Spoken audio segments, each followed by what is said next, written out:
tentando mostrar maiores detalhes da máquina eletrostática. O disco, eu anotei na descrição que o disco tinha 25 centímetros de diâmetro. Na verdade, ele tem, no máximo, aqui 26 centímetros. 1 centímetro a mais. Porque eu não me lembrei, na hora eu tinha deixado uma borda a mais aqui. 0. 26. Na verdade dá 25 centímetros do início dos setores aqui até aqui, 25 centímetros e 3 milímetros mais ou menos. Ó, que é a parte útil do disco, né? Um pouco mais de 25 centímetros no caso. Que é a parte útil. Eu deixei uma borda em todo o contorno dele com aproximadamente 3,5 milímetros a 4 milímetros. Então, o que deu um aumento que eu não tinha reparado. Eu medi com uma trena, então não ficou muito preciso.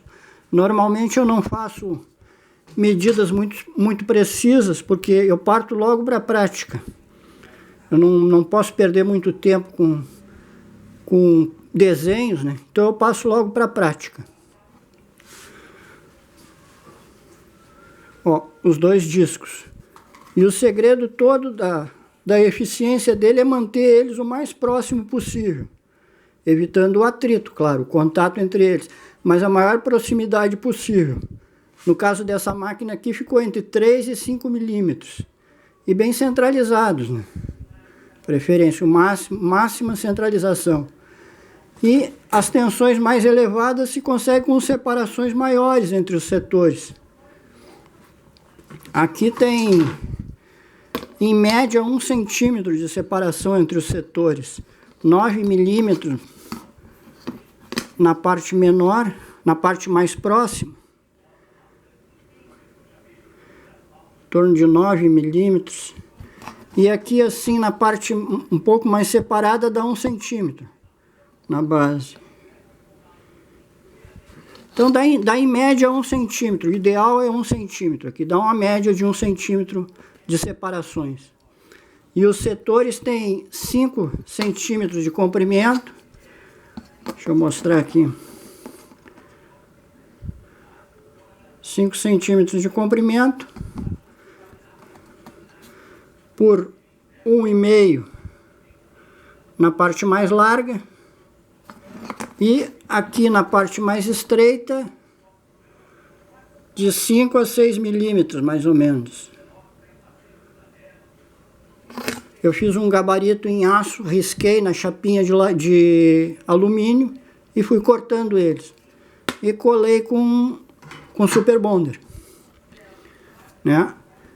Então, o esquema todo vai depender da separação dos setores, né? Setores mais próximos vão possibilitar uma área maior, né?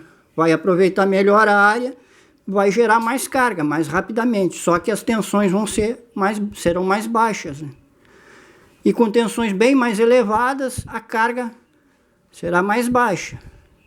A potência se mantém mais ou menos a mesma, com as mesmas proporções. O que vai determinar a potência gerada é o tamanho dos discos, né?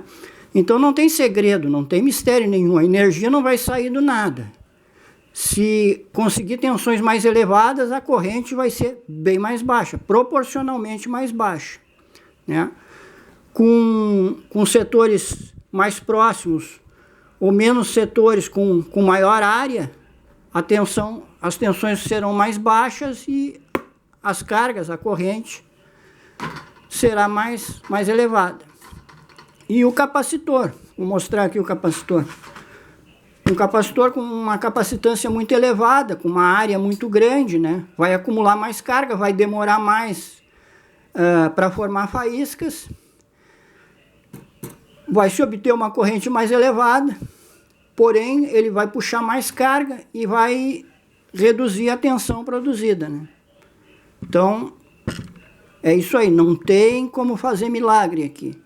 É só melhorar a eficiência da máquina, para maximizar a conversão, né, de energia mecânica em elétrica, no caso.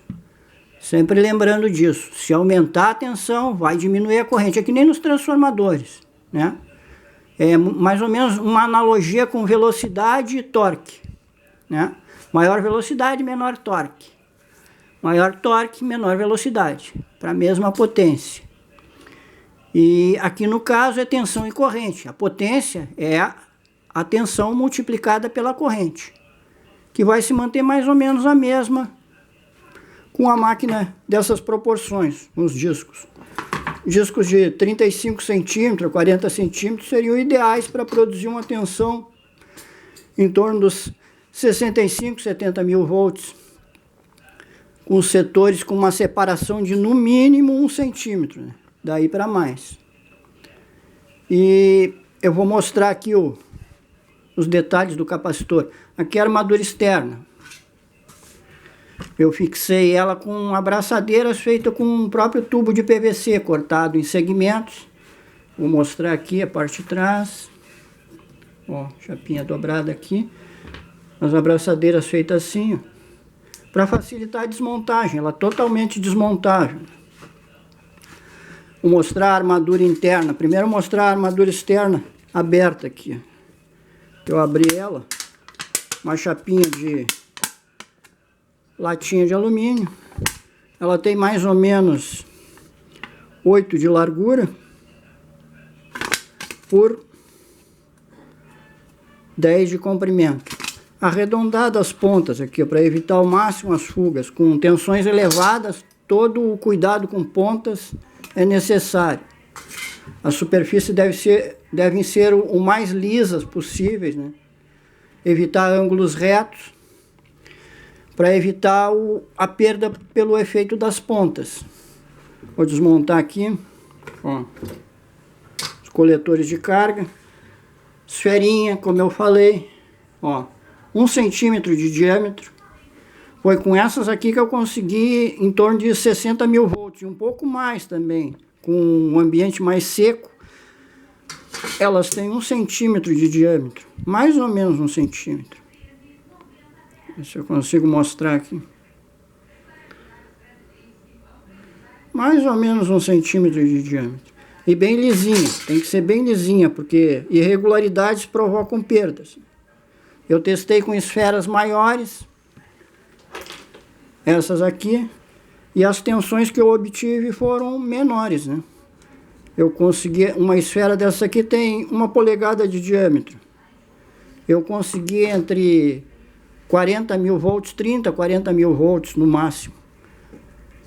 E menorzinha, essas bem menores aqui, ocorreram muitas fugas, porque ela está muito irregular, né?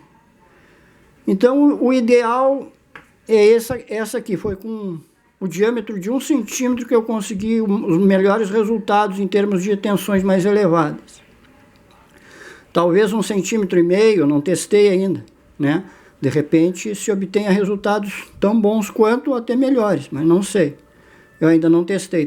Tive a oportunidade de testar com essas aqui, que é o material que eu tinha, e pude esmerilhar um pedaço de latão e depois tornear na furadeira, com uma lima direitinho. Depois passei uma lixa para ficar bem lisinha. E furação, né? Para tornear na furadeira. E elas encaixam aqui na pontinha. Tubinhos de cobre, coletores de carga. Vou mostrar aqui. Totalmente desmontável. Amassados, tudo. Para dar o formato desejado, furado. Latinha de novo, alumínio. Aqui, ó. Era o que eu tinha de sucata. Tubo de PVC, esse para esgoto, né? Colado, uma pilha deles colado para poder movimentar a haste. Aqui os tubos são todos encaixados, é tudo desmontável. Aqui a abraçadeira, ó, prende o fio, que prende a armadura externa de um capacitor ao outro. Uma abraçadeira feita de fio de cobre rígido, improvisado com parafusinho. Essa armadura vai ligada na outra por esse fio aqui. E aqui, deixa eu ver se eu desmonto aqui, para mostrar a parte interna do capacitor. Aí, ó, retirando.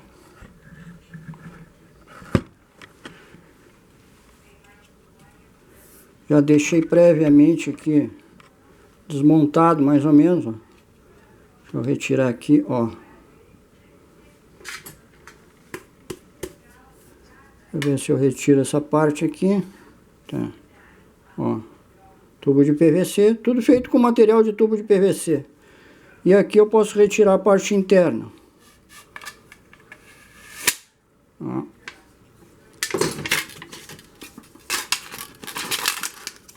Ela tem, deixa eu posicionar a câmera aqui. Tem aqui 63 milímetros de largura por 15 centímetros de comprimento. Encaixado internamente no tubo, né? Dobra aqui e encaixa. Essa parte aqui é para cima. E aqui o arame de cobre faz contato. Deixa eu mostrar aqui. Esse arame aqui, ó, faz contato. Vou mostrar aqui, ó. Deixa eu ver se eu mostro aqui no tubo. Aqui, ó.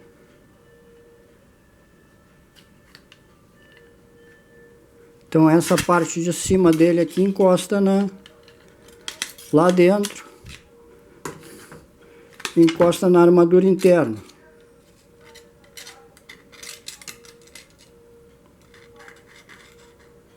E essa parte de cima aqui conecta numa tirinha aqui, ó, de alumínio, que entra em contato com essa parte aqui. São os coletores de carga e é onde sai a faísca, né? Por que que eu fiz isso? Porque se eu quiser desconectar o capacitor, eu só retiro a abraçadeirazinha que eu fiz aqui com um tubo de PVC, ó. O mesmo tipo que prende aqui embaixo, só um pouquinho mais aberto. Então eu retiro aqui, ó, puxo o arame e ele desconecta o capacitor. Assim eu posso fazer a experiência sem o capacitor, se for necessário, ou conectar outro tipo de capacitor, testar vários tipos de capacitores, né? Então aqui, ó, o capacitor tem a espessura mínima da parede do tubo de PVC. Menor que isso aqui não vai aguentar tensões muito elevadas, né? Então pode começar a ocorrer fugas. É sempre bom lembrar isso. Se o capacitor não tiver espessura do dielétrico suficiente, vai ocorrer fugas. Então vai haver perdas e a tensão vai ser reduzida, né? Então tem essa parte importante também. E esses discos aqui eu procurei não fazer maiores porque é muito fininho. Eu anotei na descrição ali do vídeo, do primeiro vídeo, como 1,5 mm de espessura, mas tem partes aqui mostrando que tem menos de 1,5 mm de espessura. Então é muito fino, com diâmetros maiores ele acaba se deformando e é difícil de centralizar. Mas é possível com esse material aqui fazer até 35 centímetros, quem sabe até 40. Ainda não testei. E as correias de borracha. Isso aqui é borracha de panela de pressão que eu esmerilhei para deixar no diâmetro que eu precisava para servir de correia. Eu ia fazer desse tipo, ó, com um material assim, ó, de cordinha de sacola, e ia colocar um sistema de molas aqui para fazer a tensão da correia. Mas eu resolvi testar essa alternativa aqui da borrachinha de panela de pressão. Já que eu não encontrava borracha no comércio no formato que eu precisava, eu peguei de panela de pressão. E aqui os disquinhos de tampa de pote de maionese, em conjunto com tampa de tubo de PVC. Os eixos são de impressoras. Ó, tanto de cima quanto de baixo.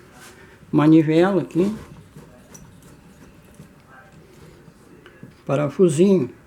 Tudo feito com chapas de aço, de sucata, dobradas na morsa. Esmerilhadas, furadas.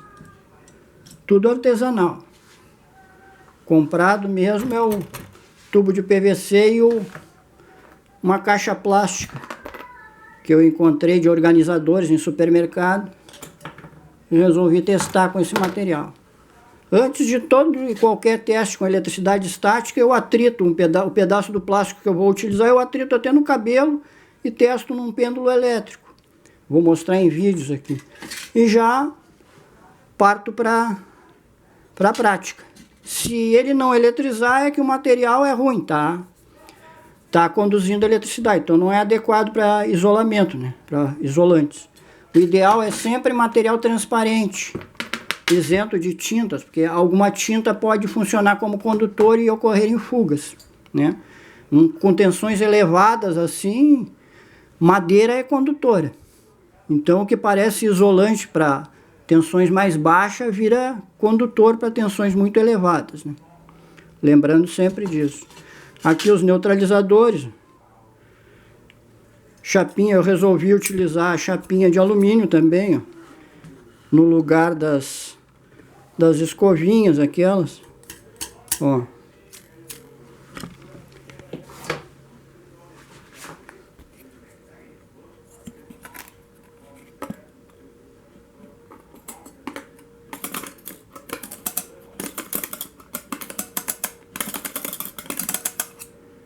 E esses ressaltos que eu fiz aqui, tudo de chapinha de alumínio, para evitar o excesso de atrito com o disco, né? Aqui o desgaste vai ser no ressalto, e se ele gastar aqui eu posso até remover. E aqui eu posso encaixar, se eu quiser alguma outra pecinha, né, removível, para o caso de desgaste eu vou removendo. Foi um aperfeiçoamento que eu acrescentei. Isso aqui eu queria testar com... Já fazia tempo que eu queria testar com laminazinhas assim, de alumínio. E deu um ótimo resultado, funcionou bem. É isso aí, se quiserem mais algum detalhe sobre essa máquina é só perguntar, eu tento responder. No mais, vai depender só da habilidade de cada um com as partes mecânicas, né? Eu começaria com uma máquina simples, de atrito. Que a primeira experiência com eletrostática eu fiz com uma máquina de atrito que eu acabei construindo de forma bem simples, né, com a estrutura de madeira, mas muito simples mesmo, e nem concluí ela.